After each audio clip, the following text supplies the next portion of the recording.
Hello everyone, I'm Heather and this channel is Heather Travels, where we talk about cruising and travel of all kinds. I am very excited to try a whole bunch of new cruise lines in the future. However, there are 3 very popular cruise lines that I'm legitimately afraid to try. Now, when I say I'm afraid to try these cruise lines, it's not that I'm scared something bad is going to happen to me. I'm not worried about being physically harmed or a victim of crime or picking up a disease or anything like that. It's not that I'm scared of things like that. I'm worried that these particular cruise lines do not fit my personality and they do not fit my family's personality, and therefore we wouldn't have as good of an experience on these cruise lines as we might hope, or that we would have on other cruise lines. So I first have to say that I love cruising. My family loves cruising. My kids love cruising. And so we're still going to enjoy a cruise on any cruise line we go on. The main things for us is we really like being on a ship. We really like being at sea. We very much enjoy dining experience and the entertainment and things like that are offered on any cruise line. So if someday we do go on any of these 3 cruise lines that I'm going to talk about in this video, I think we'll still have a nice time. But I am still a little apprehensive, and every time I'm tempted to book one, I always stop myself because I'm just a little concerned that our experience wouldn't be as good as we hoped. And I have to be careful with my travel budget and my money because I'd really like to get the most positive experience that I can for my money. One thing that's very important that I want to say before I tell you the 3 cruise lines that I'm afraid to try is that there's 2 commonly repeated expressions or myths that are out there in the cruise community that I very strongly disagree with. Or these are common things that people have in their head that are true that I really don't think are true. So these are not the reasons that I'm afraid to try these cruise lines. Let me explain. First of all, there's a common misperception that certain cruise lines are better for certain ages. Like, oh, you don't want to go on that cruise line because it's just going to be all kids. Or you don't want to go on that cruise line because everybody on those cruises is old. Okay, you'll hear this about certain cruise lines. I don't think that's true at all. On every cruise I've ever been on, and in the videos and information I've seen from other people who travel a lot and cruise a lot, this is a myth. There are elderly people, really older people, on the cruise lines that are marketed to families. Lots of them. There are elderly people on every cruise line out there. There are a ton of elderly people on Disney. There are a ton of elderly people on Royal Caribbean. There are a ton of elderly people on Carnival. There's older folks on every cruise line out there, okay? Kids, if you haven't watched my series of videos from our Disney cruise in October, and any of my content on Disney Cruise Line, yes, Disney Cruise Line is very heavily marketed to families. And I would agree that Disney does a very good job with families, and I'm coming back to that. But there are also a lot of older folks on Disney Cruise Line, and there's not as many kids or not the age of kids that you might think. On our recent cruise on Disney Cruise Line in October over Halloween, the number of kids was actually very small. And the other thing I make a point of in that video is that the experience of having kids on the cruise with you can really vary by cruise line. And I definitely think that the idea that the ship is overrun by children that people seem to think about on Disney Cruise Line is totally false. And that's actually more true on cruise lines, popular mainstream cruise lines like Royal Caribbean, Norwegian, and Carnival, and MSC. Okay, and I talk about that in one of my vlogs on my Disney Cruise Line series from October. So don't ever stop yourself from going on any particular cruise line because you think you're not the right age for it. Because there is no right age for any cruise line. You need to go on the cruise line that you think is going to best fit your personality. Okay, this is the key thing. And this kind of really is the overarching reason for why I don't think these 3 cruise lines that I'm talking about in this video are right for us. It really bothers me when people say, this is the best cruise line for families. One of the examples I think about for that is always Royal Caribbean. They always say, Disney's the best and then Royal Caribbean's the next best. Norwegian is the best for families. You know, Carnival's great for families. I'm not saying they're not good for families, but the reason I think that that's not exactly the right kind of thinking is because the reason they're saying that is because of some of the things they have on board those ships. So for example, they'll say that because there's a carousel, a flow rider, a rock climbing wall, and a water slide, that this ship is perfect for families. Well, I'm going to tell you right now, that doesn't mean that's good for families. That means that ship is good for people who like those particular things. My kids don't. There's a lot of kids who don't like those particular things. So it's not that they're good for families. It's good for people who like that kind of activity or that kind of attraction. Oh, it's got go-kart track on it. It's got a roller coaster on it. That's great for families. No, that's great for people who like go-karts and roller coasters. Lots of people don't. So don't get into that thinking that just because it's marketed for a certain type of individual, that it's only good for that type of individual. Lots of people still enjoy Royal Caribbean cruises or Norwegian Cruise Line without enjoying those particular activities. Also, on the other end of the spectrum, cruise lines that are marketed or that people tend to think of as being only for older people and not good for families, there's still children on all of those ships all the time. Now, you won't see as many, but you will still see children of all ages, people of all ages, unless the ship specifically does not allow children. For example, Virgin Voyages, Saga in the UK, Viking Cruise Line, Viking Ocean Cruises, okay? Don't allow children under 18, I think, for most of those. And Saga's for people 50 and up. Okay, so there's one exception because they literally are marketing to people that are older. But you will see children on all cruise lines. Holland America, Princess, Cunard, all of them. They all have facilities for children. They're all expecting that they're going to have some children on board. And in some cases, I actually think that the stateroom or the cabin options on those cruise lines are better for families than some of the mainstream cruise lines. Quite frankly, our cabin on our Royal Caribbean cruise on Harmony of the Seas that we took last summer was too small for a family, even though it was, advertised as being, you could sleep like 5 people in there if you had to, but I wouldn't want to because it was way too small and too tight. Again, it's all about your personality. There are people of all ages with all different types of personalities. There are 16 different personalities. You may have seen that. And if you know what yours is, certain cruise lines are going to be better suited for you and for your children, depending on their personality, than others. That's what you have to focus on. Okay, before I tell you the 3 cruise lines that I'm afraid to try, let me invite you to subscribe to my channel. I make videos about all types of travel experiences, everything from hotels to dining to cruising and theme parks, train travel, flights, everything. I make all sorts of travel videos. If that's something that interests you, I would really encourage you to subscribe to the channel. I would really appreciate it if you did that. If you find this video interesting, entertaining, or anything like that, please give me a thumbs up down below.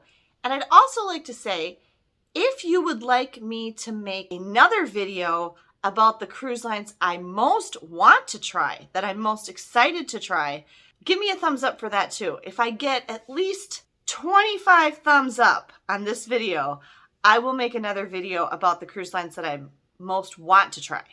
Okay, the first cruise line that I'm afraid to try is probably the most popular cruise line out there, and that's Carnival. I am afraid to try Carnival, even though Carnival often has some very good deals. Carnival has, I think, the most ships. It's between them and Royal Caribbean with the most ships. And they have a lot of different choices from some smaller cruise ports in the United States. Here's the reasons that I'm afraid to try Carnival. And these 3 reasons that I'm going to give you for Carnival would also apply to the other 2 cruise lines that I'm going to tell you about after this. Carnival is known as the fun ships. They're also kind of known as the party ships. I mean, the name of the cruise line is Carnival. You think of like Carnival in Brazil and things like that. So it's a party atmosphere. So right off the bat, that kind of puts me off because I'm not a party person. That's just not my thing. I'm just not into that. I'm not into, loud crowds, loud music, dancing, partying. Maybe I was more that way when I was younger, like when I was in my 20s, but not anymore. And that's definitely not the type of atmosphere that my kids enjoy. And I think a lot of the reason for a lot of what I'm going to say in this video is because we're introverts. We are more quiet. Well, I mean, I'm not always quiet, but I mean like more reserved. We like to read. We like to spend time alone. We don't like to be around crowds of people, things like that. So because that's our personality, it's not that we're completely opposed to ever being in situations like that. It's just not our favorite thing. 3 reasons that I'm afraid to try Carnival, besides the overall idea that it's the fun ship or the party ship, okay? Number 1, I don't drink alcohol. I don't drink any alcohol at all. My son, I have seen my oldest son who's 26, he will occasionally like have a glass of wine with dinner or something, or maybe go out to a bar or something with his friends, but he's not a big drinker either. I don't drink alcohol. I've never really enjoyed alcohol. I don't like, what it does to me or how it makes me feel. And also my ex-husband was an alcoholic. And so that was a very negative experience for us, for our family, and very traumatic for my children when they were younger before I got divorced. And so I just avoid alcohol and don't drink it. So I just choose not to drink it at all for my own health and everything. So there seems to be a fairly substantial alcohol culture on some of these cruise lines I'm going to mention, including Carnival. And I don't fit in that because I don't drink alcohol. So that's one reason. I'm also a little concerned with some of what you see sometimes in the news about Carnival, people falling overboard, or the fights or the brawls, which, sorry to say, 99.99% of the time that you hear that, it's on Carnival. I did see one recently on MSC. That kind of behavior that comes along with a lot of alcohol consumption creates an atmosphere on the ship that I don't feel comfortable with. So that's something that I want to avoid. Okay, the second thing about Carnival that makes me kind of nervous is I don't gamble. I don't gamble. I'm not a gambler. I don't like to, waste my money that way. And gambling, just like alcoholism, can also be an addictive behavior. And so that's, again, something that I avoid and don't take part in. And I think gambling is also a big part of the culture of Carnival. And so that's not something I want to participate in. And then I hear mixed things about some of the other things. I hear mixed things on Carnival about the food. Some people have said, oh my gosh, the food is better on Carnival than any other cruise line I've been on. And so that makes me want to try it. But then I hear other people who are very loyal Carnival cruisers that say, the food is only okay. I've heard, the service is really good and friendly, but I've also heard, oh my gosh, they rushed us through the meal and they're too busy to pay us much attention, things like that. And so I hear kind of a mixed bag on things. I also hear a mixed bag on the entertainment on Carnival. Sometimes I hear it can be good. Sometimes I hear it's not so good. So for all of those reasons, I'm afraid to try Carnival because I'm really concerned that I would have an overall relatively negative experience on Carnival.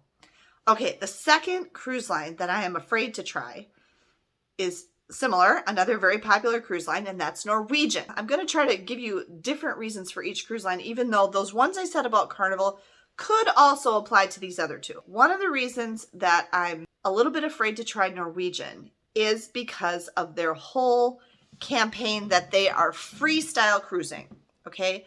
Norwegian's big thing is freestyle cruising. They don't have set dining times. You can do what you want when you want kind of thing. And to some degree, that could be nice. But I guess when I really think about it and think about myself and my personality again, I really am more of a traditional cruiser. I like set dining times. I like knowing we're going to get ready for dinner now and then we're going to eat at this time. And my body kind of adjusts to that. I enjoy having a sense of routine on the ship, especially on a longer cruise. That can really be kind of comforting to me. And so again, that freestyle cruising idea, it's not that I'm opposed to it. I just don't know if I would like it. I don't know if it would be the right fit for me. And I don't really completely understand how it works. In practice, I feel like it would be kind of chaotic and that there could actually be more waiting for things like meals and things like that. So I'm just not sure that I like the freestyle cruising concept, and I'm a little nervous to try it because I'm afraid I won't like it. Another thing about Norwegian that makes me apprehensive is that they have a lot of extra charge activities. This can be true on Royal Caribbean and Carnival as well, but overall, I kind of get the sense from other videos I've seen and things about Norwegian that I think Norwegian might be the biggest one for this. That Norwegian really has a lot of extra charge things. That if you want to be able to do this or this, laser tag or the go-karts or even some of the games in the arcade, just a whole bunch of stuff. I've heard that there's a lot of extra charges for things. And I don't like that. I really feel very strongly that if you put the thing on the ship and I'm paying for this cruise to go on this ship, then everything on that ship should be available to me. Now, with the exception of I know there's nicer areas on some ships, but even that, I don't really like that so much. Like the yacht club experience on MSC, or there's something on Norwegian, I can't think of what it's called right now, but where there's a higher class, like a ship within a ship. Here's the thing. Even for those people staying in those special areas, these extra charge attractions that they have on Norwegian ships, they're still going to have to pay extra for those, aren't they? So they might be getting, access to the spa or a better suite or more attentive service in this one area. But the rest of the ship isn't going to be any different for them. And I mean, when I go on a cruise, I want to be able to enjoy the whole ship. I don't want to have to worry that, I can't do this because it costs extra. Or I can't go in there because that's an exclusive area. And all of a sudden the ship is getting smaller and smaller to me because certain areas and certain activities are cut off to me because I don't have the money for that, or I don't want to spend the money for that, or I can't go in there because I didn't pay for this. I don't like that. And then I guess one other reason I'm a little bit afraid to try Norwegian is I'm not sure if I'd like the ships. I can't get a good sense of ships on Norwegian, but a couple of things that have stuck out to me is that, I don't know, it just seems like their layout isn't the same and that maybe they're darker inside. I'm not sure about that, but that's just something that I've kind of wondered about because I guess I haven't seen as much, and maybe because I haven't looked for it, but I haven't seen as much about the Norwegian ships other than the new Norwegian Prima. But even there, the new Norwegian Prima and the ones that are coming in that class afterwards, people have complained about the layout. They say that the layout is strange and confusing and too different and things like that. So I'm not really sure I'd be a fan of the design of the Norwegian cruise line ships. Okay, the third cruise line that I'm afraid to try, even though they have some really great deals all the time, is MSC. Now, I think a lot of people might agree with me. I did take a poll not too long ago where I asked people what other cruise lines they most wanted us to try to make videos about. And one of the top 3 that people voted for was MSC. I am very tempted to try MSC, but I'm also very nervous to try MSC. And here's the reasons why. Okay, again, talking about the ships. Those ships, boy, they like their bling on MSC. My son, when we were in Port Canaveral for our Harmony of the Seas cruise, you might have seen this video. We were up on the exploration tower looking at the ships that were in port the day before our cruise or the day of our cruise. We did both. And there was an MSC ship there. And he said, I don't see anything blingy about it, Mom. What are you talking about? It doesn't look fancy. It looks just like the other ones. And I said, no, it's inside. If you've ever seen photos or video of the inside of MSC ships, boy, they're flashy. They're very, it's like, they're not real diamonds, I'm sure, but like crystals and glass and mirrors. And part of me actually kind of likes that and thinks it would be really pretty and, but I'm just not sure. I don't know what I'd think of it. I think I'd have to be on the ship to try it out to see what, they have some very creative, a little bit different designs to their ships too. So I'm kind of curious about that. The reason I'm so nervous about these with MSC is because these are the 3 main things that are really important to me on a cruise, okay? Number 1 is the food. I have heard for years that the food on MSC is terrible. The food is not good. The food quality is bad. Now, I have also heard in more recent years that the food on MSC is improving. But I still hear a lot of, the food sucked. They have a very limited menu and there's not a lot of choice. The food just isn't very good. The portion sizes aren't good. The quality of the food isn't good, things like that. So that would really be a bummer if you go like on a 7-night MSC cruise and the whole week you don't really get to eat anything that you liked. I mean, that would just be kind of a downer. Okay, the second thing that really concerns me is I have heard for years and years and years that the service is terrible. When you ask people, what was your worst cruise or your worst cruise experience? In a great majority of the responses to that question of people who cruise frequently will say it was either MSC or Costa, which are both Italian cruise lines. Nothing against the Italians, but I think those Italian cruise lines are specifically created with Italian people in mind.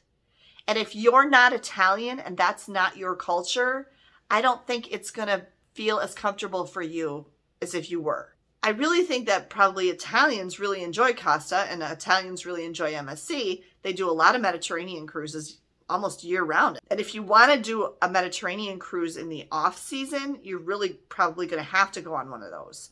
But MSC is really branching out and really trying to break into the North American market. And so I am curious if they're trying to change that perception with their service and if they're trying to train their people different or do different things. But again, it might be a transitional time, and so I'm a little afraid to try it because I'm nervous that it's still going to be not so good service like people have complained about. I mean, I've heard some outright horror stories of how cruisers and other YouTube creators and things have been treated on MSC, and some really negative examples of customer service or the lack thereof.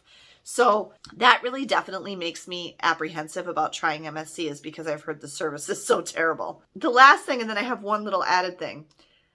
The last thing about MSC that I'm very afraid to try MSC is I also hear that the entertainment is terrible. I guess a nicer way to put it is the entertainment is weird. The entertainment on MSC is unusual. They don't have any big production shows like on Royal Caribbean or Norwegian. They have shows, but I've heard like they don't seem to have a story. They don't make any sense. They're kind of random. Like people will say, well, the performer was really, this singer had a really great voice, but I couldn't understand what she was, or whatever. I mean, they'll do some just strange, weird things. And I guess I would, again, be disappointed if I paid for a 7-night cruise and I never got to go to a show that I really enjoyed. Because the entertainment is a big part of something that I really like about cruising. So those three are the main things that I'm concerned about on MSC is the dining, the food, the service, and the entertainment. Although I think I would enjoy the ships and I think I would like the experience of just being out at sea because I think they have some really beautiful ships. And it still might be, okay, but it would be kind of a disappointment not to have those things that you enjoy. Okay, and then one added thing about MSC that people have complained about often that have gone on MSC is apparently they make all the announcements and everything when they have to tell people stuff, relay information in multiple languages, and it takes forever. So, first they'll say it in Italian and they'll say it in English and they'll say it in Spanish and they'll say it in French. And I actually know all those languages, so I wouldn't mind that. But if it starts to go on too long and you just want to go on with your day and you don't want to sit here having this played in your ear for so long, I can see why that would be annoying. So there you go. Those are the 3 cruise lines that I am most afraid to try. I'm very tempted to try all 3 of the cruise lines because I do part of me wants to know what the experience is like on Carnival, on Norwegian Cruise Line, and on MSC. But I'm also afraid to try them because I want to be careful with my travel money and I want to make sure that I don't end up having a really negative experience and regret spending my money on a cruise on that line. Let me know your thoughts in the comments below. I know that there are many, many people that have had many, many very positive experiences on all 3 of these cruise lines. All 3 of these cruise lines do a good job. As far as things like safety, cleanliness, their seaworthiness, and their ability to get you places from port to port, and all of that on those 3 cruise lines is perfectly fine. I don't think there's anything negative about the actual ship traveling experience on any of these cruise lines. Again, it's really more that I'm concerned that they're not going to fit our personality, my kids' personality, and that because of that and those things that I mentioned about each one, that we would have a less than stellar experience on any of these cruise lines, and so I'm afraid to try them. Let me know your thoughts. Do you feel this way about any of these cruise lines too? Do any of the things I mentioned about any of them also give you pause and make you kind of wonder, ooh, I don't know if I'm going to like that? The people I'd really like to hear from are people who felt like I did about one of these cruise lines and then did try it and had a really, really positive experience, or proved themselves right and had a negative experience because of some of these things I said, or maybe something else. I would really love to hear from those folks in the comments. Did you have apprehension about trying one of these cruise lines and then you did try it? How was it? Was it what you expected? Was it better than expected? Was it worse than expected? Let me know in the comments below. I'm really curious to hear your responses. Thank you so much for taking the time to watch this video. I hope you enjoyed it or found it interesting. If you did, again, please be sure to give me a thumbs up. And remember, if I get at least 25 thumbs up or likes on this video, I will make another video about the cruise lines that I'm most excited or most want to try. Thanks again for watching, everyone. I really appreciate your support. Be sure you subscribe if you haven't already. Have a great day and safe travels.